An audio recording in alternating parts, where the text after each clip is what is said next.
আচ্ছা, দাঁত মাজার পর আপনি এই ৩টি ভুলের কোনো একটা করছেন না তো? চলুন আজ আমরা এই ব্যাপারে একটু জেনে নিই।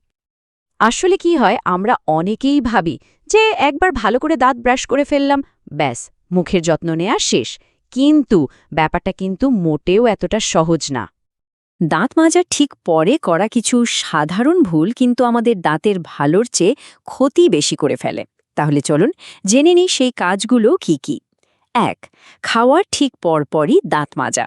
দেখুন, খাওয়ার পর আমাদের মুখে যে অ্যাসিড তৈরি হয় সেটা দাঁতের বাইরের শক্ত আবরণ বা এনামেলকে কিছুটা নরম করে ফেলে। আর ঠিক তখনই যদি ব্রাশ দিয়ে ঘষা হয় তাহলে এনামেলটা সহজেই ক্ষয় হয়ে যেতে পারে। ২. খুব বেশি জোরে কুলি করা। টুথপেস্টে যে ফ্লোরাইড থাকে সেটা কিন্তু আমাদের দাঁতকে সুরক্ষা দেয়।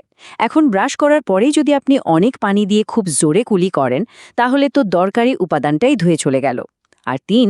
ব্রাশ করার সাথে সাথেই চা বা কফি পান করা। এতে কিন্তু দাঁতে খুব সহজে দাগ বসে যায় আর দাঁত শিরশির করার সমস্যাও বাড়তে পারে। দেখলেন তো, খুব ছোট ছোট কিছু ব্যাপার, তাই না? এই বিষয়গুলো একটু খেয়াল রাখলেই কিন্তু আপনার দাঁতের যত্ন আরও ভালো হবে। মনে রাখবেন, ভুল কমুক, যত্ন বাড়ুক, সুস্থ থাকুক দাঁত। আপনাদের দাঁতের সুস্থতা কামনায় আজকের এই বার্তাটি ছিল Alam dental care and consultation সেন্টারের পক্ষ থেকে।